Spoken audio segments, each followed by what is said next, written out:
कक्षा नवम के भैयाओं, पहले चैप्टर का टाइप्स ऑफ कंप्यूटर शेष रह गया था और दूसरे चैप्टर का एक पोर्शन बाकी रह गया था मेमोरी। चलिए आज के वीडियो में हम उन दोनों रिमेनिंग पार्ट को कंप्लीट करते हैं। इसी के साथ ही हमारा यह 2 चैप्टर कंप्लीट हो जाएगा और जल्द ही हम तीसरे चैप्टर का वीडियो दे देंगे। इस वीडियो की साइज़ बहुत कम रहने वाली है और हमने आपसे बार बार कहा है कि हमारी वीडियो को आप डाउनलोड कर लीजिए और बार बार उसे देखते रहिए। ऐसा करके आप ऑनलाइन समय कम व्यतीत करेंगे और आपके डाटे का जो खर्च होगा वो कम होगा। बाद में इसे जब आप पूरी तरह से पढ़ लें और अपने नोट्स तैयार कर लें तब इसे बाद में आप डिलीट कर सकते हैं।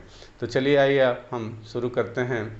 दोनों चैप्टर के जो भाग छूट गए थे, रह गए थे, उसे हम पूरा कर देते हैं। जो दूसरे चैप्टर का रिमेनिंग पार्ट था मेमोरी।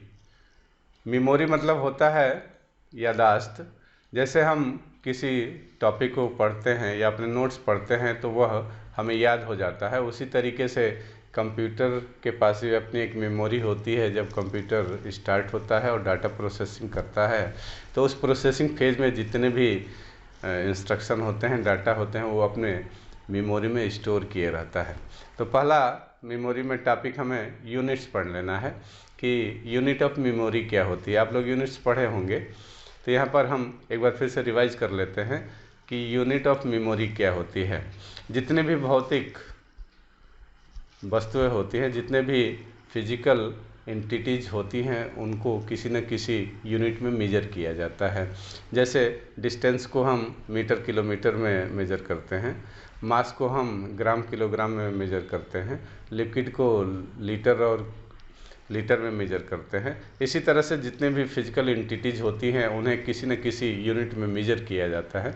उसी तरह से कंप्यूटर एक डाटा प्रोसेसिंग डिवाइस है और इसमें हम इंफॉर्मेशन स्टोर करते हैं। तो इंफॉर्मेशन को किस यूनिट में हम मेजर करेंगे, स्क्रीन पर है यूनिट ऑफ मेमोरी, जिसमें पहला है 8 बिट। बिट का मतलब होता है बाइनरी डिजिट। बाइनरी डिजिट तो 2 ही होती है, 0 और 1।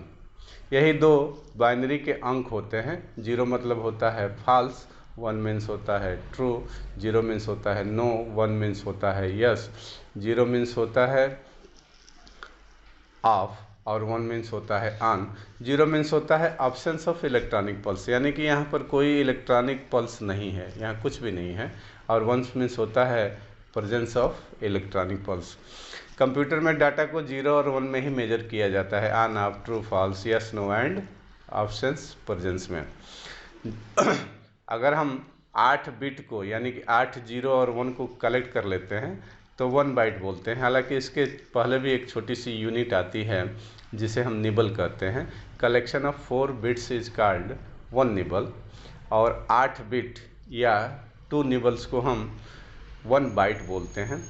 और उसके बाद से 1024 का आंकड़ा चलता है। जैसे कि 1 किलोग्राम में 1000 ग्राम होते हैं, उसी तरह से 1 किलोबाइट में 1024 बाइट होंगे, 1 मेगाबाइट में 1024 किलोबाइट होंगे, 1 गीगाबाइट में 1024 मेगाबाइट होंगे। गीगाबाइट के बाद से अगली जो यूनिट आती है वो टेराबाइट की आती है। 1 टेराबाइट में 1024 गीगाबाइट होता है। अगली यूनिट है पेटाबाइट। 1 पेटाबाइट में 1024 टेराबाइट आते हैं। 1 एक्साबाइट में 1024 पेटाबाइट आते हैं और 1 जेटाबाइट में, जेटा या जोटा बोलते हैं इसको, 1024 एक्साबाइट आता है। इसके आगे भी यूनिट्स हैं, उसके आगे भी यूनिट्स को आप कहीं से सर्च करके देख सकते हैं, लेकिन यहाँ तक हमने आपको बताया, जेटाबाइट तक बताया। आगे बढ़ते हैं। अगला है टाइप्स ऑफ मेन मेमोरी।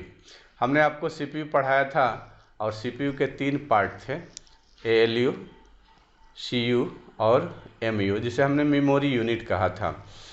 जो मेमोरी हमारे सीपीयू का पार्ट होता है उसे हम प्राइमरी मेमोरी कहते हैं और उसके बारे में हमने कहा था कि यह टेम्पोररी इन नेचर होता है, यानी कि इस मेमोरी में जो भी डाटा और कंटेंट्स रहते हैं वो हमेशा के लिए नहीं रहते।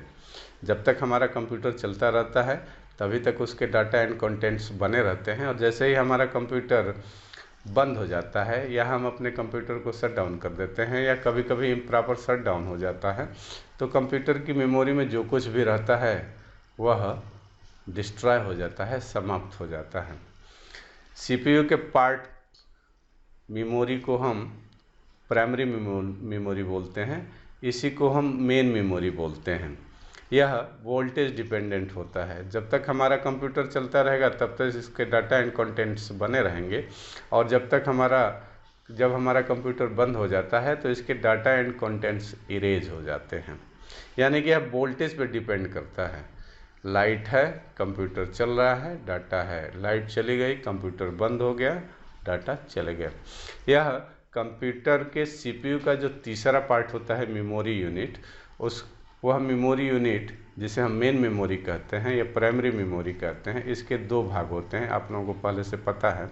पहला है रीड ओनली मेमोरी, जैसा कि इसका नाम है, यह ऐसी मेमोरी होती है जिसके डाटा एंड कंटेंट्स को हम केवल पढ़ सकते हैं, उसमें लिखे गए इंस्ट्रक्शन को हम केवल पढ़ सकते हैं, उसमें किसी तरह का मॉडिफिकेशन या चेंजेस या अपडेशन अल्ट्रेशन हम नहीं कर सकते हैं। इसके दो नाम और हमने बताए थे कि इसी को हम फ्लैश मेमोरी भी कहते हैं या इसी को हम बूट स्ट्रैप लोडर भी कहते हैं। जब भी कंप्यूटर कोई बनता है तो जो कंप्यूटर मैन्युफैक्चरर कंपनी होती है तो वह रोम में अपने सिस्टम को स्टार्ट होने के इंस्ट्रक्शन को सेव करके देती है, और जब भी हम अपने कंप्यूटर को स्टार्ट करेंगे रोम में लिखे गए इंस्ट्रक्शन के अनुसार हमारा कंप्यूटर स्टार्ट होगा, बूट होगा। बूटिंग बोलते हैं, कंप्यूटर के स्टार्ट प्रोसेस को बूटिंग बोलते हैं। जैसे मनुष्य की शुरुआत उसके जूतों से होती है, ऐसा माना जाता है कि मनुष्य की शुरुआत उसके जूते से होती है, उसी तरह से जब कंप्यूटर स्टार्ट होता है तो उसके नीचे के प्रोसेस को बूट कहा जाता है। यह मेमोरी बूट स्ट्रैप लोडर है और इसमें रखे गए इंस्ट्रक्शन के अनुसार हमारा कंप्यूटर स्टार्ट होता है, यानी कि बूट होता है। दूसरा है रैम, यानी कि रैंडम एक्सेस मेमोरी। रैंडम मतलब होता है अचानक, और एक्सेस का मतलब होता है रीड एंड राइट। ऐसी मेमोरी जिसे हम जब चाहें तब पढ़ सकें या जब चाहें तब हम लिख सकें। अचानक जब हम लिखना चाहें या जब हम पढ़ना चाहें तो जिस मेमोरी के यूज़ करके अचानक हम रीड भी कर लें और राइट भी कर लें, ऐसी मेमोरी को रैंडम एक्सेस मेमोरी कहा जाता है। अचानक जिस मेमोरी को पढ़ा जा सके और लिखा जा सके उसको हम रैंडम एक्सेस मेमोरी कहते हैं।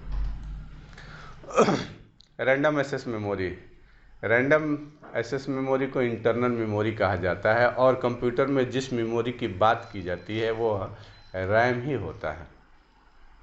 हम कंप्यूटर के मेमोरी रैम में ही काम करते हैं। हमारे मेमोरी यूनिट का पहला, हमारे सीपीयू का तीसरा unit memory unit. Memory unit के दो भाग होते हैं, रीड ओनली मेमोरी जिसे हम केवल पढ़ सकते हैं, लिख नहीं सकते, और यह कंप्यूटर मैन्युफैक्चरर द्वारा आता है जिसमें लिखे गए इंस्ट्रक्शन के अनुसार हमारा कंप्यूटर स्टार्ट होता है।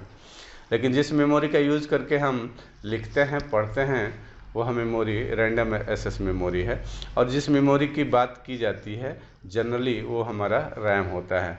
The internal memory that can be read from as well as written to is called RAM. When a people talk about computer memory in the connection with the computer, they usually means RAM। अगर आप memory की बात कर रहे हैं तो आप RAM की बात करते हैं, रोम की बात नहीं करते। रोम तो केवल हमारे कंप्यूटर को स्टार्ट करने के लिए होता है। जब हम कंप्यूटर को स्विच ऑन करते हैं तो थोड़ी देर बाद चेकिंग होती है और कुछ देर बाद लिख करके आता है स्टार्टिंग विंडोज़।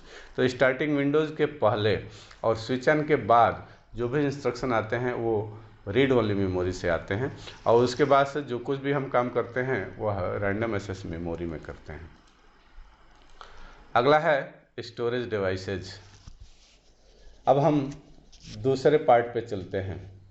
हमने बताया था कि हमने अगर 2 लाइन वर्ड में लिखा और उसको सेव कर दिया, फिर 3 लाइन लिखे, तब तक हमारे लाइट चली गई या कंप्यूटर बंद हो गया, तो अगली बार जब हम कंप्यूटर को स्टार्ट करेंगे तो हमें 2 लाइन ही मिलेगी, क्योंकि 5 लाइन लिखे थे लेकिन सेव नहीं किए थे। जब हम अपने डाटा और इंस्ट्रक्शन को सेव कर देते हैं तो प्राइमरी मेमोरी से हमारे सीपीयू के अलग जो परमानेंट मेमोरीज होती हैं, परमानेंट यानी कि जो वोल्टेज पर डिपेंड नहीं करती हैं, एक बार उसमें डाटा राइट हो गया तो हमेशा बना रहेगा जब तक हम चाहेंगे। तो secondary memory permanent in nature होती है, प्राइमरी मेमोरी या main memory temporary in nature होता है। अगर हम किसी सेकेंडरी स्टोरेज में अपने डाटा एंड कंटेंट्स को सेव कर दिए हैं तो वो हमेशा बना रहेगा जब तक हम चाहेंगे, जब तक हम उसको डिलीट न कर दें। तो सीपीयू का पार्ट मेमोरी प्राइमरी मेमोरी या मेन मेमोरी, और अलग से जो मेमोरी डिवाइसेज डाटा को स्टोर के लिए यूज किए जाते हैं उसे हम सेकेंडरी स्टोरेज कहते हैं। सेकेंडरी स्टोरेज नॉन वोलेटाइल होता है, यानी कि वोल्टेज डिपेंडेंट नहीं होता। एक बार सेव कर दिए, कंप्यूटर बंद कर देंगे तो भी उसके डाटा एंड कंटेंट्स बने रहेंगे, और प्राइमरी मेमोरी के डाटा एंड कंटेंट्स बने नहीं रहते हैं। तो यहाँ थोड़ा अंतर है, primary memory volatile in nature होता है, secondary memory non volatile in nature होता है, primary memory temporary in nature होता है, और secondary memory permanent in nature होता है। Secondary storage devices are used to store large amount of data permanently. अगर हमें बहुत अधिक डाटा स्टोर करना है और वो परमानेंटली स्टोर करना है तो उसके लिए हम जिस डिवाइसेस का यूज़ करते हैं उसे हम सेकेंडरी स्टोरेज डिवाइसेस कहते हैं। यह मार्केट में कई प्रकार से अवेलेबल होते हैं, जिसमें टाइप्स ऑफ स्टोरेज डिवाइसेस यानी कि सेकेंडरी स्टोरेज डिवाइसेस कितने प्रकार की होती हैं, इसको ब्रॉडली दो कैटेगरी में यहाँ पे डिवाइड किया गया है। पहला है मैग्नेटिक डिस्क और दूसरा है ऑप्टिकल डिस्क। मैग्नेटिक डिस्क में दो डिवाइसेस का हम यहाँ पे नाम ले रहे हैं, फ्लॉपी डिस्क और हार्ड डिस्क, और ऑप्टिकल डिस्क में दो डिवाइसेस का नाम ले रहे हैं, सीडी रोम और डीवीडी। मैग्नेटिक डिस्क वे डिस्क होते हैं जिसमें डाटा को स्टोर करने के लिए मैग्नेटिक मटेरियल का यूज़ किया जाता है। मैग्नेटिक मटेरियल आयरन ऑक्साइड होता है Fe2O3। जिस स्टोरेज डिवाइसेस में मैग्नेटिक मटेरियल का यूज़ किया जाता है उस सेकेंडरी स्टोरेज डिवाइसेस को मैग्नेटिक डिस्क कहा जाता है। जैसे आप लोग ऑडियो कैसेट देखे होंगे, ऑडियो कैसेट पर ऑडियो फॉर्म में सॉन्ग रिकॉर्ड रहता है और उसका कलर डार्क ब्राउन होता है। उसमें ऑडियो कैसेट में इलास्टिक प्लास्टिक मटेरियल की रील लगी होती है और उस पर आयरन ऑक्साइड का लेप लगा होता है। यही एक ऐसा लेप होता है आयरन ऑक्साइड जहाँ पर हम किसी इन्फॉर्मेशन को स्टोर कर सकते हैं। आप लोग वीडियो कैसेट पहले का देखे होंगे, उसी साइज़ का थोड़ा सा बड़ा होता था, उसमें भी इलास्टिक प्लास्टिक मटेरियल लगी होती थी रील के रूप में और उस पर भी उसका भी कलर डार्क ब्राउन होता था। मैग्नेटिक मटेरियल ही एक ऐसा मटेरियल है जहाँ पर हम किसी सिग्नल को रिकॉर्ड कर सकते हैं। उसी तरह से कंप्यूटर में एक फ्लॉपी डिस्क का पहले यूज़ किया जाता था, अब यूज नहीं होता है। हम लोग जब पढ़ते थे तब उसका यूज होता था। इसमें एक सर्कुलर डिस्क होती थी जिस पर आयरन ऑक्साइड का लेप लगा होता था और उस पर हम सिग्नल रिकॉर्ड करते थे, यानी कि इंस्ट्रक्शन, ऑडियो, वीडियो या किसी फाइल को रिकॉर्ड करते थे। फ्लॉपी डिस्क 3 साइजेज में आती थी। पहली साइजेज थी 8.5 इंच। 8.5 इंच की जो फ्लॉपी डिस्क आती थी उसकी लंबाई और चौड़ाई दोनों बराबर होती थी और वह 8.5 इंच का होता था। उसकी स्टोरेज कैपेसिटी 720 किलोबाइट केवल होती थी। दूसरी जो साइज आती थी वह पहली जो फ्लॉपी थी उसकी साइज़ थी 8 इंच, सॉरी 8.5 नहीं था, 8 इंच की फ्लॉपी आती थी और उसकी स्टोरेज कैपेसिटी 720 किलोबाइट थी। दूसरी जो साइज़ आती थी वो 5.25 इंच की आती थी, यानी कि उसकी लंबाई और चौड़ाई 5.25 इंच की होती थी और उसमें जो डाटा स्टोर करते थे हम 1.2 MB, 1.2 MB तक डाटा उसमें स्टोर कर सकते थे। और तीसरी जो साइज़ आती थी वह 3.5 इंच की आती थी और 3.5 इंच वाली फ्लॉपी का स्टोरेज कैपेसिटी था 1.44 MB, यानी कि 1.5 MB के बराबर। आजकल तो 1.5 MB में हम लोगों का काम ही नहीं चलेगा। यह मूवेबल ड्राइव थी। अगर एक कंप्यूटर से डाटा या इंस्ट्रक्शन को दूसरे कंप्यूटर में ट्रांसफ़र करना होता था तो इस ड्राइव का हम प्रयोग करते थे। अगर हम किसी काम से बाहर जा रहे हैं और डाटा और इंस्ट्रक्शन ले जाते थे तो हम फ्लॉपी ड्राइव के माध्यम से डाटा और इंस्ट्रक्शन ले जाते थे, लेकिन इनकी स्टोरेज कैपेसिटी बहुत कम थी।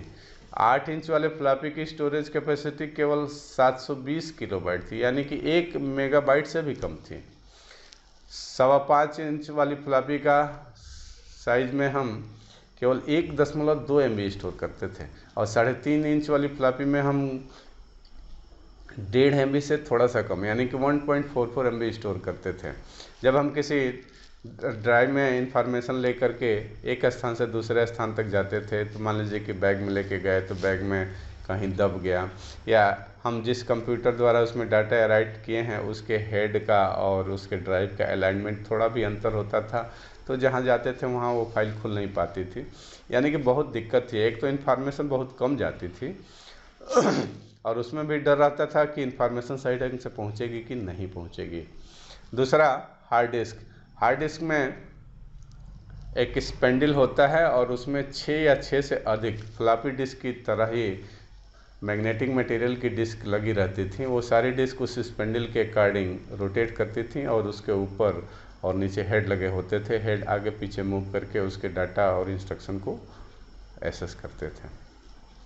दूसरी कैटेगरी है ऑप्टिकल डिस्क। ये ऐसी डिस्क हैं जिसमें डाटा लिखने के लिए और पढ़ने के लिए हम ऑप्टिक्स का यूज़ करते हैं। ऑप्टिक्स मतलब होता है लाइट और लेंस।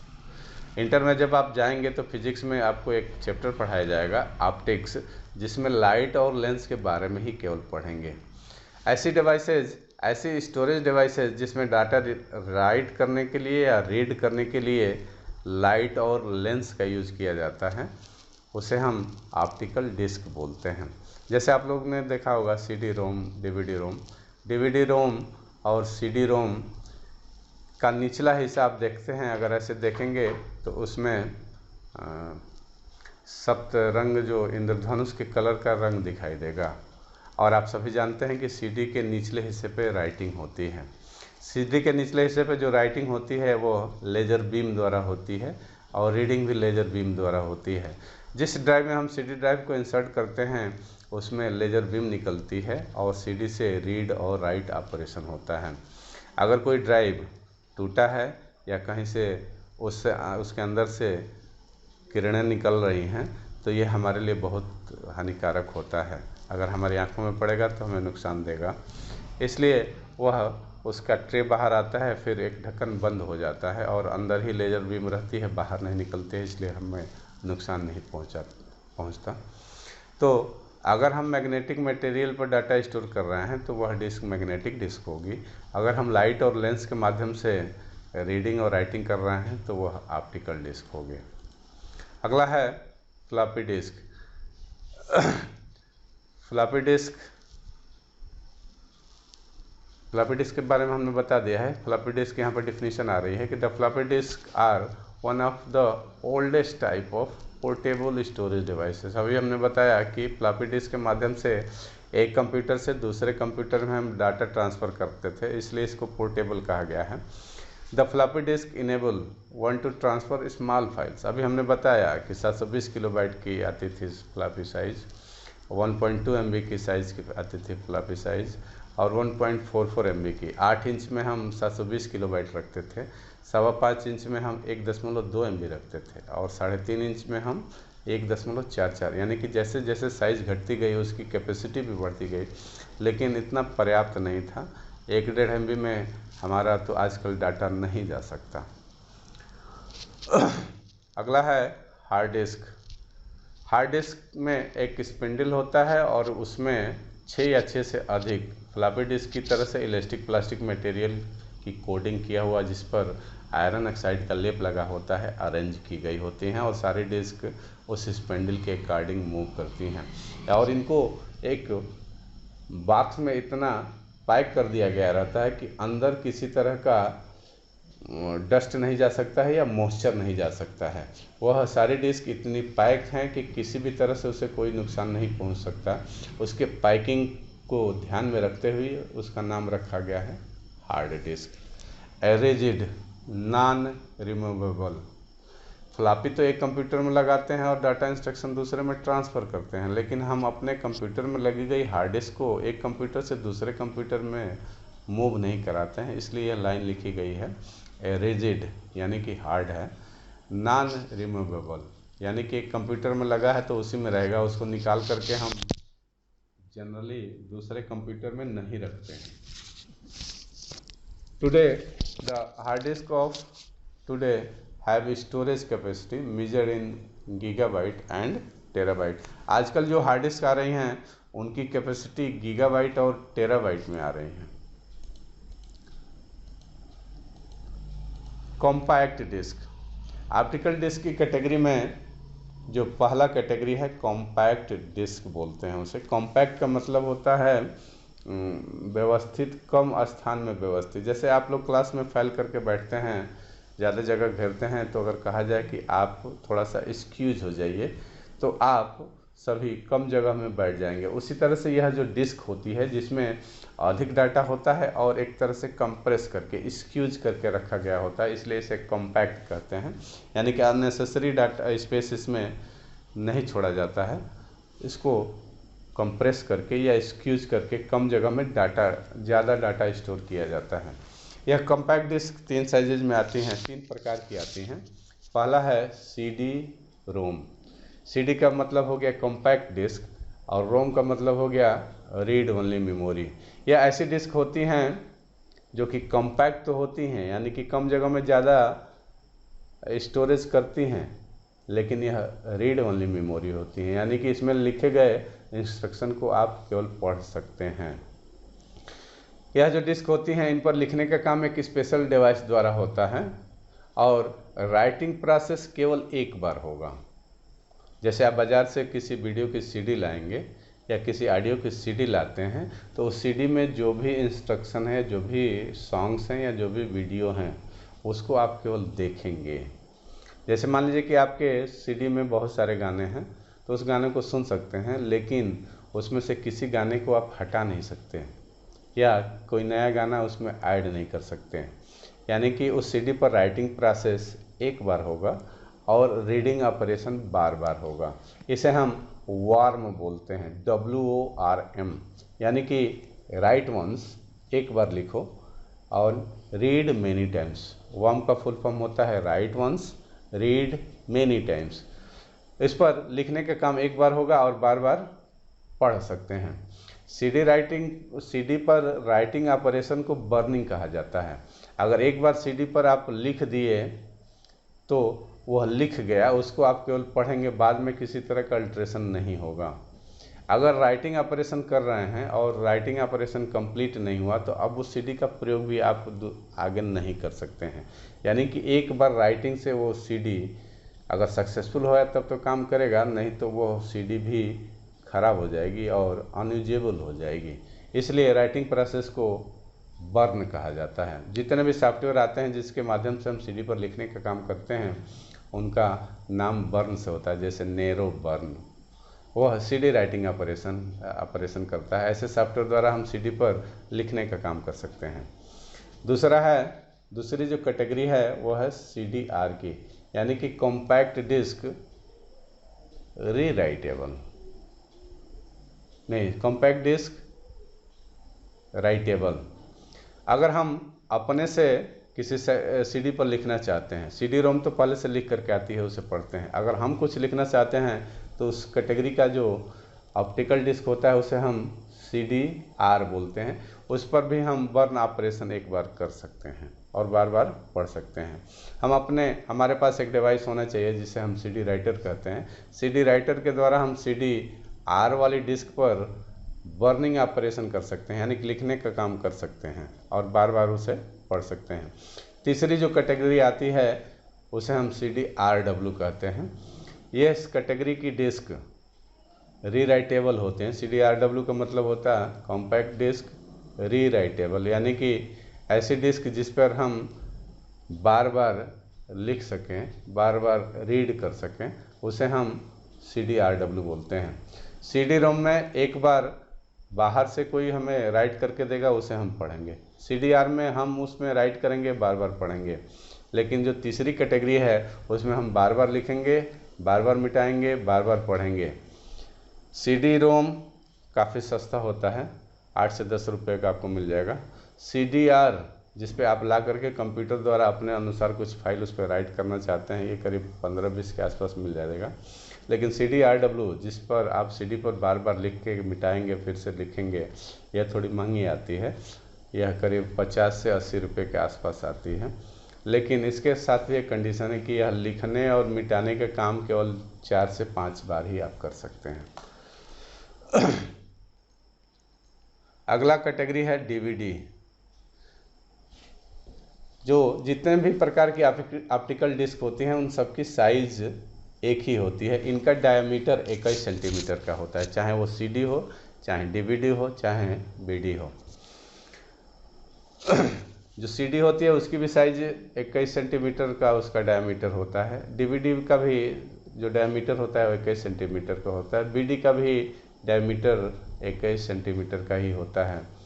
एक्चुअल में उसके निचले हिस्से में स्पाइरल्स होते हैं, सर्कुलर गड्ढे होते हैं। DVD में सर्कुलर गड्ढे काफ़ी चौड़े होते हैं, इसलिए उसमें हम कम डाटा स्टोर करते हैं। कॉम्पैक्ट डिस्क में डाटा स्टोरेज कैपेसिटी 780 MB की होती है, यानी कि 780 MB, यानी कि 1 GB से थोड़ा कम हम कॉम्पैक्ट डिस्क में डाटा रख सकते हैं। दूसरी कैटेगरी है DVD की, जिसमें स्पाइरल थोड़े पतले होते हैं और इसकी स्टोरेज कैपेसिटी 4.8 यानी कि लगभग 5 GB तक डाटा हम इसमें स्टोर कर सकते हैं। और वही 3 कैटेगरी है DVD-ROM, DVD-R यानी कि रिकॉर्डेबल, और DVD-RW यानी कि DVD रीराइटेबल। अगली कैटेगरी है, आजकल ब्लू रे डिस्क का चलन है। CD-ROM में हम 780 MB तक स्टोर कर सकते हैं, 1 GB से थोड़ा कम। DVD में हम CD के अपेक्षा 5 गुना डाटा स्टोर कर सकते हैं, यानी कि 5 GB से थोड़ा कम हम स्टोर कर सकते हैं। लेकिन आजकल जो नई प्रकार की डिस्क आ रही है जिसे हम ब्लू रे डिस्क बोलते हैं, वह ऐसा डाटा होता है जिसमें बहुत पतले स्पाइरल्स होते हैं और उसमें हम 50 GB तक डाटा स्टोर कर सकते हैं, यानी कि DVD से 10 गुना हम उसमें स्टोर कर सकते हैं। वही 3 कैटेगरी है, BD-ROM जिसे एक बार लिखा जाए बार बार आप पढ़ सकें, BD-R यानी कि आप उस पर लिख करके बार बार पढ़ सकें, और BD-RW यानी कि ब्लू रे डिस्क रीराइटेबल। अगली कैटेगरी आती है फ्लैश मेमोरी की। आजकल फ्लैश मेमोरी का चलन है। आजकल जितने भी डिजिटल कैमरे होते हैं उसमें एक मेमोरी लगती है जिसे हम मेमोरी स्टिक बोलते हैं। आजकल मेमोरी में जो है मेमोरी कार्ड का यूज़ किया जाता है, वो SD कार्ड होता है। आप कभी कभी देखे होंगे कि बड़ी साइज़ का भी मेमोरी कार्ड कैमरे में लगते हैं, या हम पेन ड्राइव या USB ड्राइव लगाते हैं। ये सारे फ्लैश मेमोरी की कैटेगरी में आते हैं। फ्लैश मतलब कि जिसके डाटा को एक बार हम इरेज करके नया डाटा रख सकें, फिर इसको फ्लैश करके नया डाटा रख सकें, यानी कि इस तरह के डिवाइसेस में हम रीडिंग राइटिंग करते हैं और डाटा को हटाते हैं और राइट भी करते रहते हैं। इसे हम फ्लैश मेमोरी कहते हैं। यह ऐसी मेमोरी होती है जिसके डाटा और कंटेंट्स को अल्ट्रावायलेट रेज या इलेक्ट्रॉनिक डिवाइसेस द्वारा इसे फ्लैश करके फिर से रीराइट किया जा सकता है। पहला है USB मेमोरी, यानी कि जो पेन ड्राइव होता है उसे हम USB मेमोरी बोलते हैं। दूसरा है थंब ड्राइव, उसी पेन ड्राइव को थंब ड्राइव भी कहा जाता है। आप कभी कभी देखे होंगे ऐसी डिवाइसेज आती हैं जो पीछे से अंगूठे जैसे होती हैं, उन्हें हम थंब ड्राइव बोलते हैं।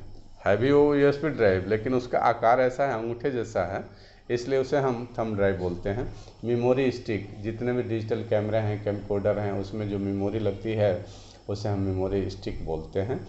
और जो चौथा है मेमोरी कार्ड, जिसको हम अपने मोबाइल डिवाइसेज या कंप्यूटर में मेमोरी कार्ड ड्राइवर द्वारा लगाते हैं, उसे हम मेमोरी कार्ड बोलते हैं। ये फ्लैश मेमोरी भी कई साइजेज में आती हैं। पहले MB में आती थी, उसके बाद से GB में 1 GB की आती है, फिर 2 GB की आती है फ्लैश मेमोरी, 4 GB की, 8 GB की, 16 GB की मेमोरी आती हैं, 32 GB की आती हैं, 64 GB की। ये दुगुना पे जाएंगे, 64 का हो गया 128, आजकल तो हम अपने कंप्यूटर में 128 GB तक का मेमोरी कार्ड लगा सकते हैं, 256 GB तक का भी हम लगा सकते हैं। 256 का दूना होगा 512 GB तक का लगा सकते हैं। आजकल जो मेमोरी स्लॉट्स आ रहे हैं मोबाइल डिवाइसेस के लिए वो 512 GB तक सपोर्ट करते हैं। भविष्य में यह 1 TB भी हो जाएगा, 1.5 TB भी हो जाएगा, 2 TB भी हो जाएगा। तो ये था मेमोरी का चैप्टर। अगला जो पहले में से छूटा है types of computer. Types of computer mainly यहाँ पर 6 प्रकार के दिए गए हैं। टाइप्स ऑफ कंप्यूटर 6 प्रकार के हैं, जिसमें पहला है एम्बेडेड कंप्यूटर, दूसरा है पर्सनल प्रोग्रामेबल कंप्यूटर, तीसरा है पर्सनल कंप्यूटर, चौथा है वर्क स्टेशन कंप्यूटर, पांचवा है मेन फ्रेम कंप्यूटर और छठा है सुपर कंप्यूटर। चलिए एक एक कंप्यूटर के बारे में पढ़ लेते हैं।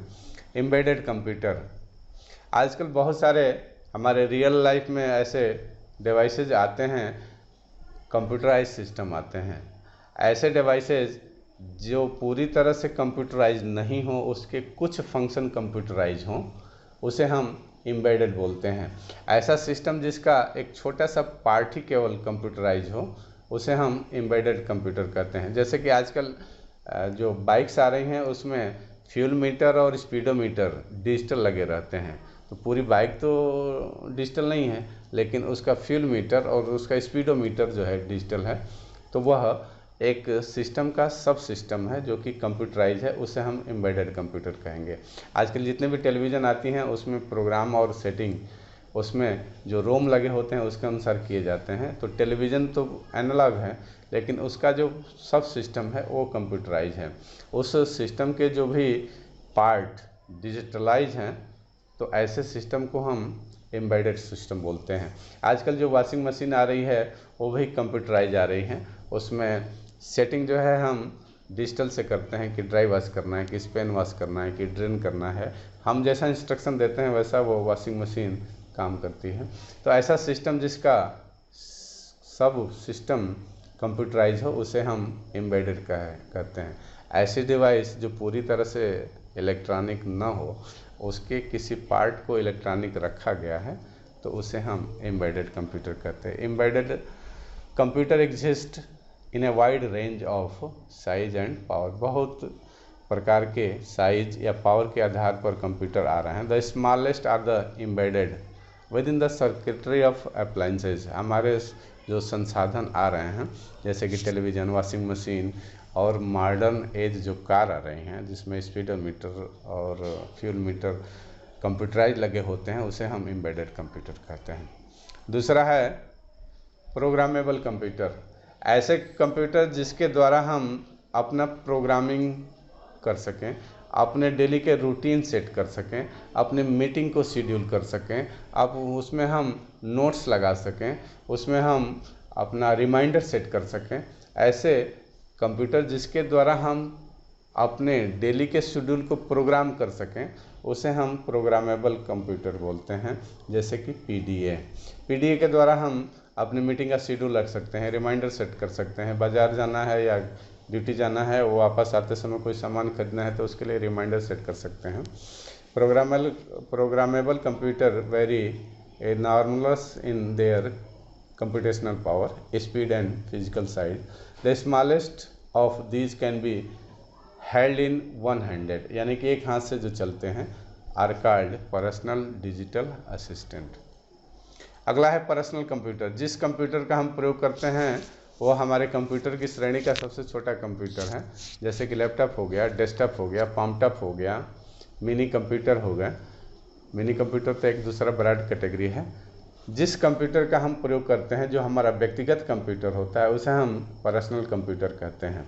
Laptop computers and desktop PCs are typically used in business. अगर हम व्यवसाय में जिस कंप्यूटर का यूज़ करते हैं या कंप्यूटर नेटवर्क का प्रयोग करने के लिए करते हैं, या वर्ड प्रोसेसिंग के द्वारा अगर हम अपने फाइनेंशियल स्टेटस को ट्रैक करना चाहते हैं या गेम खेलना चाहते हैं, तो जिन कंप्यूटर के माध्यम से ये सारे काम करते हैं वो हमारे व्यक्तिगत कंप्यूटर होते हैं।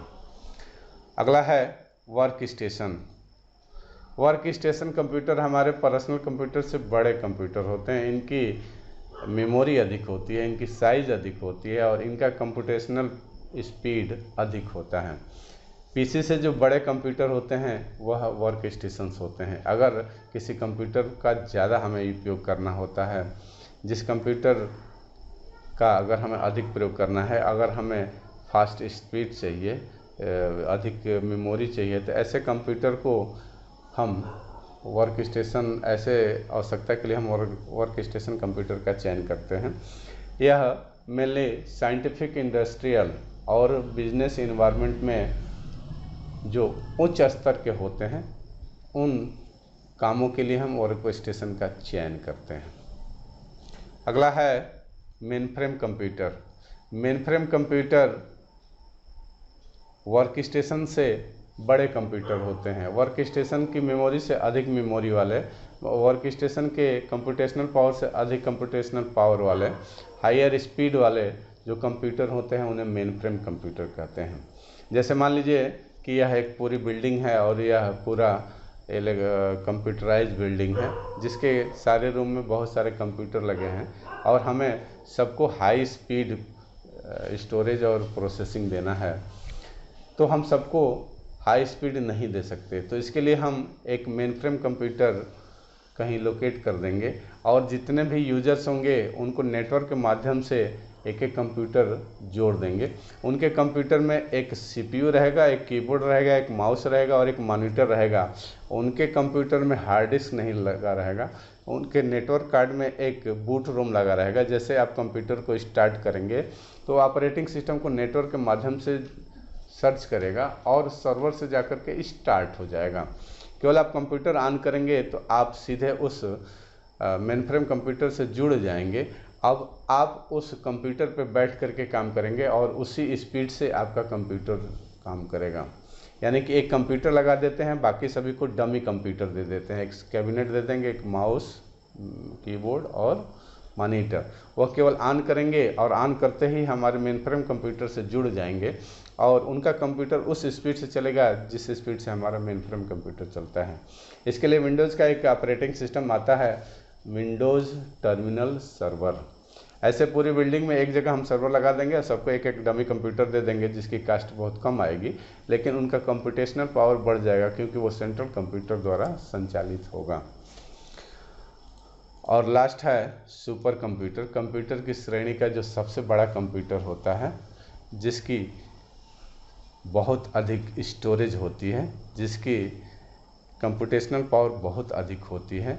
अगर हमें ऐसे कैलकुलेशन करने हैं, ऐसे ऑपरेशन करने हैं जिसमें बहुत अधिक मेमोरी और बहुत अधिक कंप्यूटेशनल की पावर की आवश्यकता होती है, तो ऐसे कामों के लिए हम सुपर कंप्यूटर का यूज करते हैं। जैसे अगर हमें वेदर फोरकास्टिंग करना है, मौसम की जानकारी लेना है, तो इन सब कामों के लिए या साइंटिफिक इंस्टीट्यूशन में जो कंप्यूटर यूज होते हैं वो सारे सुपर कंप्यूटर होते हैं। यह कंप्यूटर की श्रेणी का सबसे बड़ा कंप्यूटर है। पहला सुपर कंप्यूटर अमेरिका ने बनाया था और उसका नाम था क्रे। भारत ने भी 2 और एक और 3 सुपर कंप्यूटर बनाया है, जिसका नाम है परम और अनुराग। परम कंप्यूटर हमारे अमेरिका के जो क्रे सुपर कंप्यूटर है उसकी तुलना में 1000 गुना तेज़ काम करता है। जो सुपर कंप्यूटर होते हैं उनकी मेमोरी 32 GB की होती है, या आजकल तो उससे अधिक आ रहा है। हम तो अपने कंप्यूटर के रैम के लिए 1 GB, 2 GB, 4 GB और 8 GB तक रह गए हैं, लेकिन जो सुपर कंप्यूटर की मेन मेमोरी होती है वो 32 से स्टार्ट होती है। तो ये थे रिमेनिंग पार्ट। तो इसी के साथ ही जो बचे हुए पोर्शन थे आपके चैप्टर 1 और 2 के, वो कंप्लीट होते हैं। इस वीडियो में हमने प्रेजेंटेशन के माध्यम से आपको पढ़ाने का प्रयास किया है और प्रेजेंटेशन में आपके टॉपिक के डेफिनेशन लिखे गए हैं। इस वीडियो को आप डाउनलोड कर लें और उसके बाद इसमें लिखे गए इंस्ट्रक्शन या जो भी डेफिनेशन किताब से लिखी गई है उसको लिख करके आप अपने दोनों चैप्टर्स कंप्लीट करें।